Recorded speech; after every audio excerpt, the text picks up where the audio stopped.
India alliance. India की 2 बैठकों में मैं गया हूँ और मैंने देखा है क्या अटर कन्फ्यूजन और केओस है। कोई किसान नेता ने नहीं कहा कि भाई आप तो लाठियां खा रहे थे, किसान आंदोलन हो रहा था? स्टैंड नहीं बदला है, लेकिन जो कुछ हुआ मैं उसको सही नहीं ठहरा रहा हूँ। Almost PM, almost CM and always CM. Always CM, अच्छा ये क्या है? वो Akhilesh ji is always CM. दिमाग में वो अभी भी सीएम है। हाँ। और राहुल गांधी? राहुल जी पीएम ऑलमोस्ट बन सकते थे, नहीं बने, जिम्मेदारी से बचते कागजों राहुल को गांधी। फाड़ने में रह गए। अग्निवीर योजना सही या गलत? 4 साल की नौकरी लोगों को अच्छी नहीं लगती, एक रिस्क है उसमें। आदमी सोचता है कि मुझे अगर रिजेक्ट कर दिया 4 साल बाद मैं क्या करूंगा। आपने कंगना रनौत का नाम भी आपको सुनना पसंद नहीं, उनकी फिल्म देख के तो आपने कहा गलती एक बार करती दोबारा नहीं करना। तो उनका किसान आंदोलन के टाइम जो बयान था वो गलत था। तो अभी मैं कंगना आज भी मिलेंगी खुल के ही तो? कह रहा हूँ। अभी कंगना मिलेंगी तो मैं उनको भी खुल के कह दूंगा। परिवारवाद सही या गलत? परिवार पे गर्व होना चाहिए हमें। जांच एजेंसियों का दुरुपयोग हो रहा है क्या, हाँ या नहीं? प्रयोग हो रहा है, प्रयोग हो रहा है, शायद ज्यादा हो रहा है।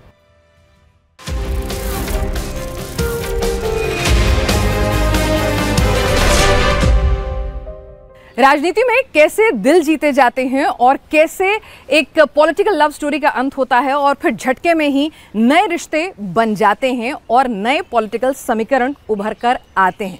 ऐसा ही कुछ हुआ है आरएलडी और बीजेपी के बीच में गठबंधन से।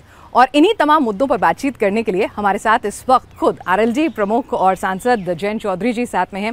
जयंत जी, वेलकम टू शो चुनाव दिल से। उम्मीद करूंगी कि इर्द गिर्द जितने सारे सवाल हैं उसमें दिल से बात होगी, हमेशा, है ना? तो चलिए, और जाट तो वैसे भी कहते हैं ना कि वो दिल से बोलते हैं, मतलब है ना, दिमाग से बाद में सोचते हैं। तो लेकिन ये बताइए कि फिल्टर बाद में लगता है। फिल्टर बाद में लगता है, लेकिन ये बताइए कि जो ये फैसला था, आपका जो दिल बदला, मतलब इतनी जल्दी कैसे बदल गया? आप तो इतने मुखर थे, मतलब आप तो सबसे ज़्यादा, अगर मैं कहूँ कि अखिलेश और राहुल गांधी से भी ज़्यादा तीखे हमले बोल रहे थे, तो वो काम भी दिल से कर रहा था। और जब सरकार ने हमारी भावनाओं को समझा और इतना बड़ा फैसला लिया कि चौधरी चरण सिंह जी का सम्मान किया, जो हम सबके लिए आदर्श हैं और जिनके विचारों को हम चाहते हैं कि अब दोबारा नए सिरे से देश समझे। आज की जो समस्याएं हैं, जो चुनौतियां आने वाले समय में आएंगी देश के सामने, उसके लिए जो उनके विचार थे, जो उनके सॉल्यूशंस थे, उनको देखें।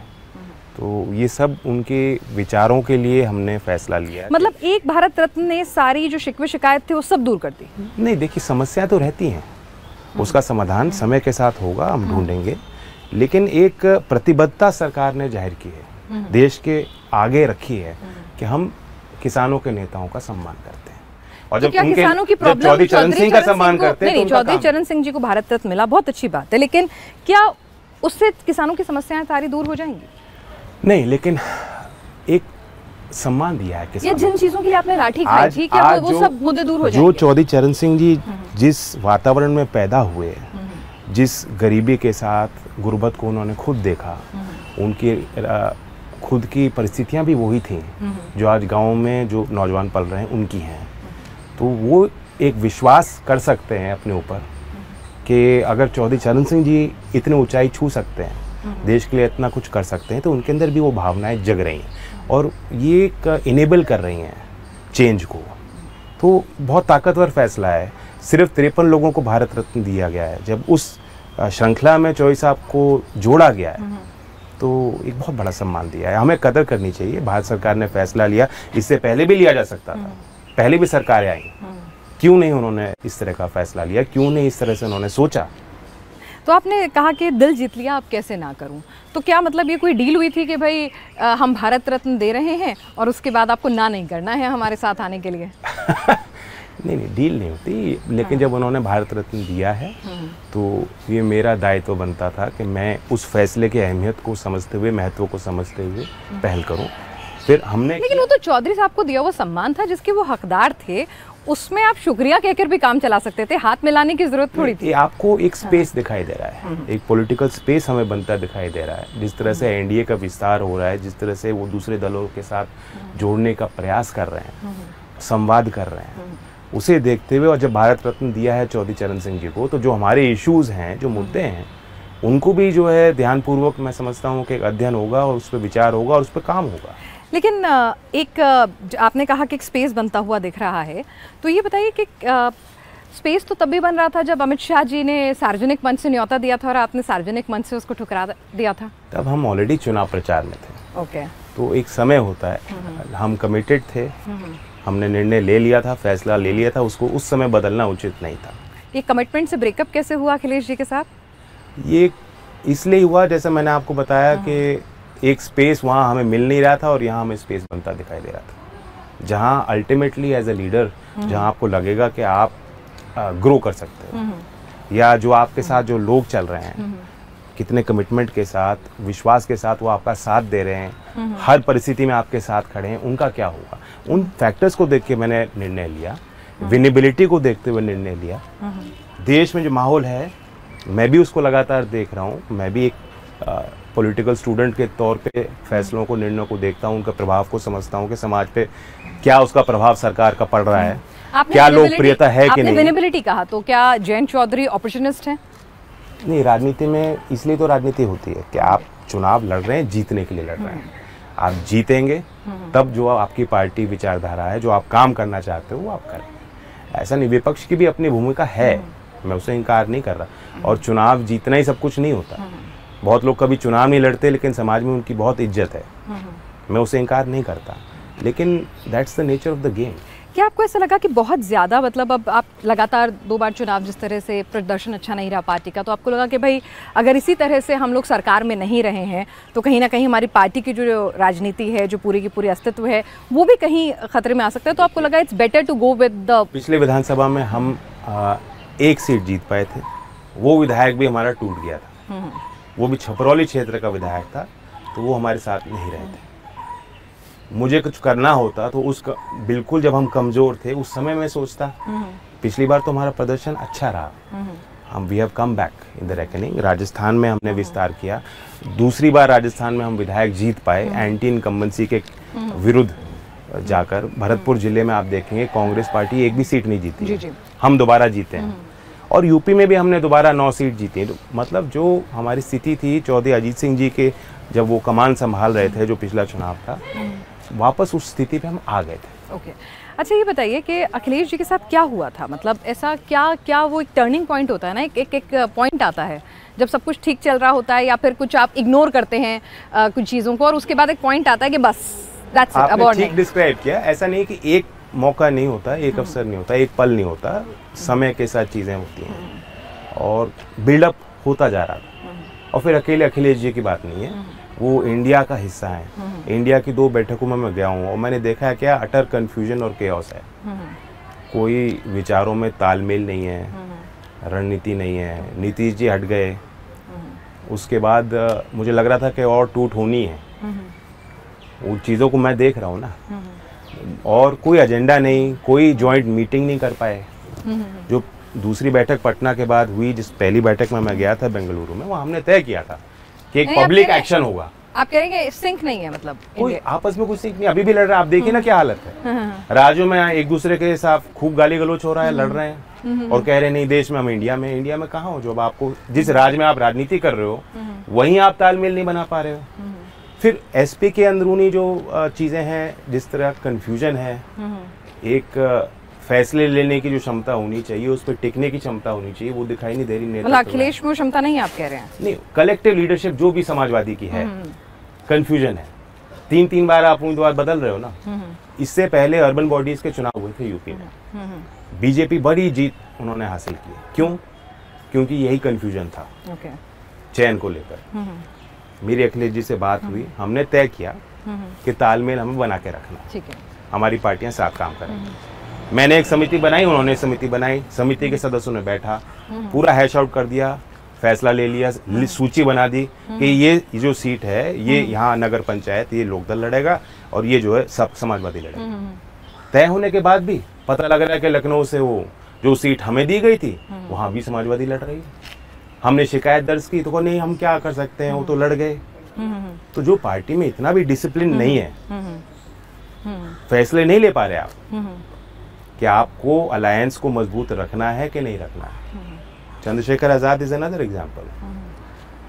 जब आपने इज अखिलेश कंफ्यूज्ड पॉलिटिशियन? मैं समझ नहीं पाया। मैं साथ काम किया है उनके, अच्छा अनुभव मुझे रहा, बहुत अच्छा वो पोलाइट व्यक्ति हैं, इज्जत देते हैं। लेकिन इन सब चीज़ों को देखते हुए मैं अभी तक समझ नहीं पाया हूँ कि क्या हुआ है, क्या वो मजबूरी बन जाती है उनके लिए? क्या कोई पारिवारिक दबाव है या पार्टी का वो दबाव है या कुछ वरिष्ठ लोग उनके दल में वो उनको मना नहीं कर पाते? मैं नहीं समझ। जब आपने डिसाइड किया कि भाई मैं अब बस, तो आपने क्या अखिलेश को फॉर्मली कम्युनिकेट किया या आपके जो जेस्चर्स थे उन्होंने कम्युनिकेट कर दिया? हम जानना चाहते हैं राजनीति में कैसा होता है। कुछ तो आकलन उन्होंने कर लिया था, फोन उठा के बोलते हैं कुछ आकलन उन्होंने कर लिया था, लेकिन बिफोर फॉर्मल अनाउंसमेंट कि मैं एनडीए में जा रहा हूँ उससे पहले मैंने उनसे बात करी थी। ओके। अखिलेश कह रहे हैं कि भाई उन्होंने तो आपको बहुत अच्छी डील ऑफर की थी, है ना? वो 7 सीटें दे रहे थे, 7-6 में आप लोगों का आपस का वो कंफ्यूजन हो सकता है, लेकिन वो कह रहे थे वो तो ज़्यादा सीटें दे रहे थे और आप जो हैं वहाँ 2 सीटों पे कॉम्प्रोमाइज़ कर लिया आपने। नहीं, 6 उन्होंने दी थी और उसमें जो सीट जो टक्कर में हम जीत सकते थे उस अलायंस में, उन सीटों पे वो चाह रहे थे मेरे प्रत्याशी हों। जबकि मैं पहले दिन से मैंने कुछ चीज़ें उनको कम्युनिकेट की थी कि हमारी लक्ष्मण रेखा क्या है। तो अच्छा होता है कभी कभी कैंडिडेट्स की अपना एक प्रेजेंस होता है, अपनी वोट होती है, मेहनत होती है, कैंडिडेट को आप डिनाई नहीं कर सकते। लेकिन अगर आप सीट लोकदल को दे रहे हो तो फिर मेरे फैसले लेने की क्षमता पे आप भरोसा कीजिए। मैं अपने क्षेत्र को बेहतर जानता हूँ और मुझे चिंता करनी है कि अगर सब जगह मैं उनके लोग लेके लड़ा दूंगा तो मेरा वोटर कहेगा कि ये तो पार्टी को के अस्तित्व को मिटाने की एक साजिश है। अभी इस तरह की बातें होने लगी थी हमारे। ठीक है, मैंने माना, पर अभी आपका वोटर नहीं कह रहा कि भाई अभी आपको सिर्फ 2 सीटें मिली हैं। नहीं, पार्टी बढ़ती दिख रही है। नहीं कह रहे वो। नहीं, अब एक व्यक्ति ने मुझे शिकायत मेरे आगे नहीं रखी। कोई किसान नेता ने नहीं कहा कि भाई आप तो लाठियां खा रहे थे, किसान आंदोलन हो रहा था? तो वो संघर्ष का हिस्सा था, वो हमें करना पड़ता है, सब करते हैं, वो हमारे संघर्ष का हिस्सा है। आज नहीं, मैं तो जो वो स्टैंड गलत था कि अब बदला हुआ स्टैंड नहीं बदला है, लेकिन जो कुछ हुआ मैं उसको सही नहीं ठहरा रहा हूँ, लेकिन हमने सहन किया वो और तो आगे भी सहन करना पड़े, आगे भी सहन कर लेंगे। मतलब राजनीति में बहुत कुछ सहन करना पड़ता है। आप मजबूत जो फौलादी इरादे के होने ही चाहिए। कई हम लोग देख रहे थे कई नेताओं के बयान जो हैं, जो ग्राउंड से भी कोई लोग कह रहे हैं कि भाई, और कुछ बयान वायरल भी हो रहे हैं जो आम जनता के हैं, आम किसानों के हैं। वो कह रहे हैं कि भाई जयंत जी ने हमें बॉर्डर पे ले गए, हमारे हाथ में हथियार दिए, बॉर्डर पे ले गए हमें और खुद कूद के बॉर्डर के दूसरी तरफ जाके दुश्मन सेना से मिल गए और हम जो हैं हथियार लेके खड़े रह गए बॉर्डर पे। ये कोई युद्ध नहीं था, हमारी कुछ वैचारिक चीज़ें थीं, उन्हीं विचारों को लेके हमें चलना है और जब हम सरकार में हैं तो हल निकालने की हमारी कोशिश और प्रयास रहे। मिनिस्टर पद मांगा है या कुछ ऑफर हुआ है? नहीं मांगा, मैं कह रहा हूँ हमारी कोई शर्त नहीं। ऑफर हुआ है अपनी तरफ से आगे बढ़ के? अभी तो जब सरकार अभी बनी नहीं है, अब हम मैंडेट चाह रहे हैं, मैंडेट हमें मिलेगा, सरकार दोबारा एक निर्माण होगा और उसकी टीम का चयन खुद प्रधानमंत्री करेंगे, ये उनका दायित्व है। ठीक है, इसमें हम लोगों की क्या दखल है? अच्छा, ये बताइए कि जब चौधरी चरण सिंह जी को भारत रत्न दिया जाएगा, इसकी अनाउंसमेंट हुई तो आपको कैसे पता चला? मतलब फॉर्मल फ़ोन कॉल आया आपको, मोदी जी के ट्वीट से पता चला, मतलब कैसे जानकारी मिली इस बारे में, या पहले से इंफॉर्मेशन तो मिल गई थी? मुझे याद है जब मैंने लिया चौधरी साहब के और परिवार देश के किसानों की तरफ से, जब मुझे सौंपा गया भारत रत्न का चिन्ह, मैंने महामहिम राष्ट्रपति ने मुझे दिया, वो पल मुझे याद है और हमेशा रहेगा। जयंत, पॉलिटिकल एक्टिव होना, मतलब पॉलिटिक्स में आना, it was a natural choice because आप विदेश में पढ़े, आपने London school of economics and political science से आपने एमएससी किया है, तो वहाँ से पढ़ने के बाद आदमी सोचता है भाई सूट बूट टाई वाली कॉर्पोरेट जॉब, तो ये कैसे हुआ? मतलब चौधरी साहब ने कहा कि भाई करना तो यही है? नहीं, उन्होंने कभी मुझे नहीं कहा और बचपन से मेरा आना जाना था गाँव में, मैं देखता था, घर का वातावरण देखता था, राजनीति को समझने की मैं कोशिश करता था, बैठता था उनके साथ, तो बहुत चीज़ें मैंने देखी हैं, पर्दे के पीछे की बहुत चीज़ें देखी हैं, समझी हैं। मोदी जी से आपकी बात हुई? मतलब जब पूरा ये गठबंधन हो रहा था, अमित शाह जी से बात हुई होगी? They are very goal oriented, उनके दिमाग में योजना में कुछ लक्ष्य हैं और ऊपर से लेके नीचे तक जो उनकी इकाई है, संगठन है, जो लोग हैं, जो टीम है, वो ड्रिवन है, वो उस चीज़ को प्राप्त करने के लिए वो लगे हैं। और तो ये जो फोकस है ये एक यूनिक चीज़ है और जनता भी उस चीज़ को पहचान रही है। उसको कहने के मायने और तरीके अलग अलग हो सकते हैं कि देखो, कहते हैं ना प्रधानमंत्री के 18 घंटे जाग रहे हैं, काम कर रहे हैं, या अमित शाह जी चाणक्य हैं, ये सब कहने के तरीके हैं। लोगों को ये पता लग गया है कि यहाँ एक टीम है जो फोकस तरीके से काम कर रही है। मोदी जी से मिलना कैसा अनुभव था और अमित शाह जी से मिलना, मतलब दोनों की पर्सनालिटी के बारे में, क्योंकि हाँ बहुत अलग है, अलग पर्सनालिटी है। पहले मोदी जी के बारे में बताइए, फिर अमित शाह जी के बारे में। मोदी जी प्रधानमंत्री हैं, मैंने वो तो प्रधानमंत्री हैं, लेकिन व्हेन यू मेट उनका अपना एक प्रेजेंस है। वो किसी कमरे में आएंगे तो आपको पता लग जाएगा वो आ गए। तो उनका एक प्रेजेंस है, उसका एक इम्पैक्ट है। और अमित शाह जी थोड़े काम डिमीनर के हैं, कम बोलते हैं, बट वर्क हो रहा है। आप देख सकते हैं उनके जो चेहरे पे वो चीज़ें आ रही हैं कि वो हर चीज़ को देख रहे हैं, समझ रहे हैं, बारीकियों पे नज़र रख रहे हैं। चलिए, आप तो दोनों तरफ रह चुके हैं, तो ऐसा क्या है जहां विपक्ष जो है मिस कर रहा है? मतलब भाई आप फाइट ही नहीं दे पा रहे हैं, बार बार आप मजबूत होने की बजाय कमज़ोर क्यों होते जा रहे हैं? कुछ मुद्दे भी ऐसे हैं जो मुद्दे विपक्ष को जिस तरीके से उठाने चाहिए और जो मुद्दे पहचान करके जनता के बीच ले जाने चाहिए, उन मुद्दों पे वो लड़ ही नहीं पा रहे। जैसे अब आप कांग्रेस के मैनिफेस्टो को आप देखें तो मडल्ड इकोनॉमिक थिंकिंग है। मतलब कोई अर्थशास्त्री उसको पढ़ के आज के देश की हालात को देखते हुए, वर्ल्ड मॉडल, इकोनॉमिक मॉडल को देखते हुए कहेगा कि कोई क्लैरिटी नहीं है थिंकिंग में। आप समझिए, मतलब मैनिफेस्टो 2-3 लोग बैठ के बना रहे हैं, पार्टी से उनका लेना देना नहीं है। हो सकता है राहुल गांधी जी के उस पे रहे हों या उनकी कोर टीम के सदस्य हों, और वो जमीनी मुद्दों को भी नहीं समझ रहे हैं। राहुल गांधी तो सड़क पर जाकर न्याय यात्रा निकालते हैं, भारत जोड़ो यात्रा निकालते हैं, वो तो बेचारे जमीन पर जाके लोगों को समझने की कोशिश कर रहे हैं। आप कह रहे हैं उन्हें समझ नहीं आ रहा? नहीं, मेहनत कर रहे हैं लेकिन अभी भी नहीं समझ पा रहे, समय लगेगा शायद। और कुछ लीनिंग्स जो कांग्रेस पार्टी की, कांग्रेस एक सेंट्रिस्ट पार्टी होती थी, अब लग रहा है कि वो बहुत ज़्यादा लेफ्ट लीनिंग हो चुकी है। कांग्रेस लेफ्ट की आइडियोलॉजी पे चल रही है। आप देखिए ना, लेफ्ट से भी ज़्यादा ultra left. Ultra left. Rahul Gandhi में आपको लगी वो बात कि वो नेचुरल लीडर हैं? आपने कहा ना पॉलिटिक्स सिखाई नहीं जा सकती। थोड़ी झिझक है भाषा को लेकर, और लेकिन वो आत्मविश्वास उनके अंदर बढ़ा है। अच्छा, तो ये बताइए। और वो इंटेलिजेंट व्यक्ति हैं, सेंसिटिव व्यक्ति हैं, ऐसा नहीं है। अच्छा, है इंटेलिजेंट? बिल्कुल है। हाँ। वजह से अखिलेश आपको कंफ्यूज लगे, लेकिन राहुल गांधी क्या लगे? उसी श्रेणी में आएंगे शायद। उसी श्रेणी में वो भी। अब मुद्दों की बात कुछ करते हैं जिनको लेकर जयंत जी की, आरएलडी की आइडियोलॉजी क्या चेंज हो गई है एनडीए में जाने के बाद? पहलवान, बेटियां, बेटियों की सुरक्षा। मेरा जो रुख है वो अब लोग जान गए हैं।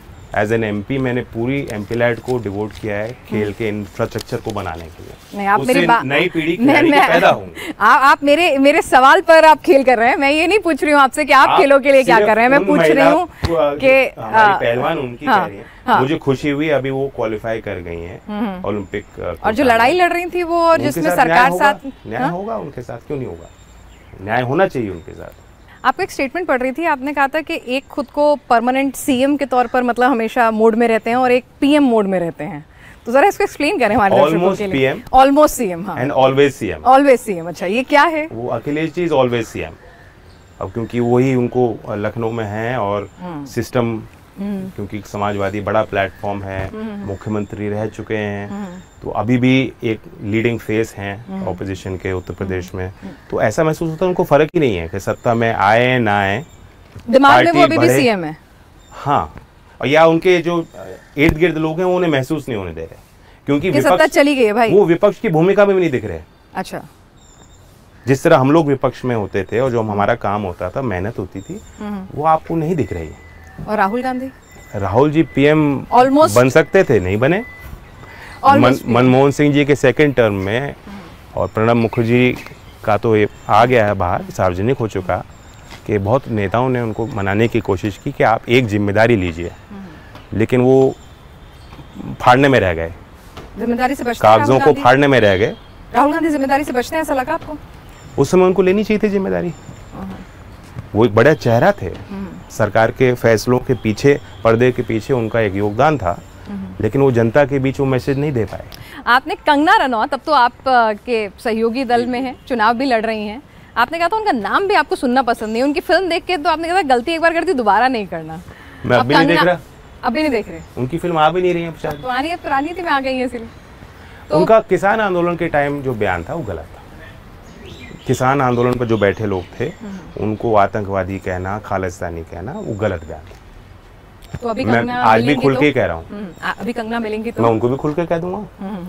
ये बताइए, आपने कहा था एक वीडियो जारी करके कि मैं बहुत जिद्दी हूँ, पलटता नहीं हूँ। जिद्दी तो मैं हूँ थोड़ा बहुत। तो अभी कुछ जिद रखी है मोदी जी के सामने? नहीं, मैंने जैसा कहा कोई शर्त हमने नहीं रखी है। एक विश्वास हमने किया है कि अब एनडीए बढ़ रहा है और एनडीए के घटक दलों के मुद्दों को अहमियत सरकार देगी। जयंत, अब थोड़ी अगर आप कुछ पर्सनल बात कर लूँ कि आपसे मैं आपका अटायर देखा, मुझे तो लगा था कि चौधरी साहब आएंगे, कलफ लगा हुआ कुर्ता होगा और बिल्कुल मैंने कहा ना कई परत है लोगों के। हाँ, तो ये हम दिल्ली में हैं। नहीं, दिल्ली तो भाई सफेद पोश तो कहते ही हैं। नहीं, यहाँ कुर्ता पजामा पहन के चलोगे ना, यहाँ कोई पहनता नहीं। कोई पहन कर कोई एक आदमी चल रहा होगा तो लोग घूर के देखते हैं कि कौन बदमाश आ गया हमारे बीच। अरे नहीं, क्या बात कर रहे हैं, पूरी ल्यूटियन जोन तो मतलब कुर्ते पैजामे वालों से भरी हुई है। देखिए, मैं वकालत तो उनके लिए करता हूँ जो हमारे क्षेत्र के हैं। अब उनमें भी आप जाके गाँव में देखेंगे कि यंगर जनरेशन क्या कर रही है, उनकी थिंकिंग बहुत चेंज हो गई है। पर वो ऐसे चौधरी साहब को एक्सेप्ट करते हैं? करते हैं। मैं तो हाँ। जीन्स और कुर्ते में भी गया हूँ लोगों के बीच, तो ओके है मतलब वो? आपको नेचुरल रहना चाहिए। हाँ। मैं कुर्ता और पजामा वहाँ इसलिए पहनता हूँ क्योंकि वहाँ इतनी गर्मी में आप रहते हो, वो कंफर्टेबल है। और मुझे यहाँ जिस हिसाब से मुझे जिन लोगों के साथ उठना बैठना है उस हिसाब से मैं। जयंत, अब आगे आपको लगता है कि एनडीए में आने के साथ आपकी जो जाट राजनीति थी, जो एक रीजन तक, पश्चिमी उत्तर प्रदेश के रीजन तक ज़्यादा फैली हुई थी, अब आप हरियाणा, उसके अलावा राजस्थान, मतलब आप और स्टेट्स में भी पेनिट्रेट कर पाएंगे? देखिए, मैं जाट हूँ, चौधरी चरण सिंह इस कम्युनिटी से, अजीत सिंह जी इस कम्युनिटी से, लेकिन वो पॉलिटिक्स अपने सिर्फ कास्ट की नहीं करते थे, कोई कर भी नहीं सकता। अब आप देवगौड़ा जी से नहीं कहोगे कि आप एक कम्युनिटी के लीडर हैं, आप तेजस्वी को नहीं कहते यादव लीडर। तो सबको अपना दायरा रखना है और संविधान पे शपथ लेते हैं, संविधान की रक्षा के लिए करते हैं। आप किसी से बैर नहीं कर सकते हो। तो हमारी कोशिश लेकिन ये है कि हमारा विस्तार हो। हमारे पूर्वांचल उत्तर प्रदेश में भी पुराने लोग हैं, वो जुड़े हुए हैं, उनको भी अवसर हम देना चाहेंगे। राजस्थान में हमने दायरा बढ़ाया है और अलायंस में हम लोग हैं, हम कोशिश करेंगे वहाँ भी पार्टी मजबूत है। जैन 2.0 में क्या बदला है? कुछ भी नहीं बदला। नहीं, बस नहीं, कोई 2.0 नहीं, 1.0 नहीं है। ये जीवन की यात्रा है, बहुत कुछ सीखने को मिल रहा है, अब नए अनुभव हो रहे हैं और इंसान बदलता ही रहता है। चलिए, तो परत दर परत हमने आपको जानने की कोशिश की है और अब हम अपने एक आखिरी राउंड में आ गए हैं। हमारे चुनाव दिल से का एक राउंड है, रैपिड फायर राउंड, ठीक है? तो उसमें मैं उम्मीद करूंगी कि आप जल्दी जल्दी तमाम सवालों के जवाब देंगे और बेबाकी से देंगे जैसे अब तक दिए। तो शुरू करते हैं। नेतागिरी या कॉर्पोरेट जॉब? नेतागिरी वर्ड गलत है, मैं जहाँ हूँ अच्छा हूँ। ओके। बेटर लीडर राहुल और Akhilesh? No such thing, no comparison. Hindi, English? जो सामने वाला बोल रहा है उसकी भाषा, ताकि वो आपकी बात तो समझ ले। इंडिया अलायंस अगर सत्ता में आता है तो पीएम कैंडिडेट जयंत चौधरी की नज़र में सबसे मुफीद कौन है? राहुल गांधी, अखिलेश यादव? ये अभी उन्हीं को नहीं मालूम, मैं क्या बताऊं। आपकी कोई पर्सनल चॉइस? नहीं, मेरी कोई पर्सनल चॉइस नहीं। मेरी चॉइस ये है कि उनको मौका नहीं मिलना चाहिए। अच्छा, अब बदल गई है। अग्निवीर योजना सही या गलत? मेरे हिसाब से ट्वीकिंग की जरूरत है। जैसे अब मैं थोड़ा सा इस पे चाहूंगी आपका रिएक्शन। क्योंकि एक सबसे ज़्यादा आकर्षण पैदा आज नौजवानों में है तो इन जॉब्स के लिए रहा, पहले से रहा है और इसलिए वो बना रहना चाहिए। ये लोगों के नज़र में अच्छी नौकरी रहनी चाहिए क्योंकि बहुत कुर्बानी करनी पड़ती है। नहीं, 4 साल की नौकरी लोगों को अच्छी नहीं लगती, एक रिस्क है उसमें। आदमी सोचता है कि मुझे अगर रिजेक्ट कर दिया 4 साल बाद मैं क्या करूँगा। सरकार के साथ और यंग एज में उनको अब्जॉर्ब किया जा रहा है, उनकी शादी नहीं हुई, उनकी पढ़ाई पूरी नहीं हुई, उसके बाद जब उनको भारत सरकार कहेगी कि हम आपको अफोर्ड नहीं कर सकते, वो क्या करेंगे? तो आपने मोदी जी और सोचा है कि जब आगे समय आएगा बात करेंगे सरकार के अंदर क्या थिंकिंग बनती है इस पे। यही तो लोकतंत्र है। लोकतंत्र में अकेले जयंत की नहीं चलेगी। ठीक है। वेंकटेश्वरा कॉलेज और London school of economics and political science? London school of economics. Okay. Delhi university में बहुत सारे दिल्ली यूनिवर्सिटी के लोगों को आपने नाराज कर दिया। दिल्ली यूनिवर्सिटी का प्रोडक्ट हूँ, लेकिन सब जानते हैं क्योंकि वहाँ एक अवसर मुझे मिला और वहाँ दुनिया के टॉप एक्सपर्ट्स रोज आते थे, मैं उनके सुनता था। नोबेल लॉरेट्स आते थे, मेरे प्रोफेसर्स बहुत लर्नेड थे, बहुत कुछ सीखने का मौका मिला। ठीक है। परिवारवाद सही या गलत? परिवार पे गर्व होना चाहिए हमें। तो सही और गलत की परिभाषा को मैं रिजेक्ट करता हूँ। Suit boot, jeans shirt, kurta pyjama. फिर परिस्थितियों पे कहाँ जाना है, कितनी गर्मी है, क्या आप कंफर्टेबल कैसे उसमें लिबास में है। जांच एजेंसियों का दुरुपयोग हो रहा है क्या, हाँ या नहीं? प्रयोग हो रहा है, प्रयोग हो रहा है, शायद ज़्यादा हो रहा है। ज़्यादा हो रहा है। आपकी बेबाकी की दाद देती हूँ कि मतलब आप सरकार का हिस्सा बनकर बड़े बेबाकी से बोल रहे हैं। चलिए अब कुछ एक शब्द दूंगी आपको, उस पर आप अपनी बात रखिएगा। किसान आंदोलन, छोटी छोटी। देश का सबसे बड़ा आंदोलन। किसानों पर हुए केस हो जाएंगे समय के साथ वापस। 12 तुगलक रोड। मेरे जीवन के कई खास पल। MSP। मजबूत होगी। पहलवान बेटियां। न्याय मिलेगा। अखिलेश यादव। अच्छे इंसान। राहुल गांधी। रीइन्वेंट करना पड़ेगा। मुस्लिम रिजर्वेशन। हो नहीं सकता। 400 पार। होगा। India alliance. डूब रहा है। जाट आरक्षण। मुद्दा है। राम मंदिर। मेरे लिए मुद्दा नहीं है। पोलराइजेशन की राजनीति। सरकार वो बिल्कुल नहीं पसंद करती और देश उसको रिजेक्ट कर चुकी है और हो भी नहीं रहा। जयंत, हमसे बातचीत करने के लिए और तमाम सवालों की बेबाकी से जवाब देने के लिए आपका बहुत बहुत शुक्रिया। Thank you.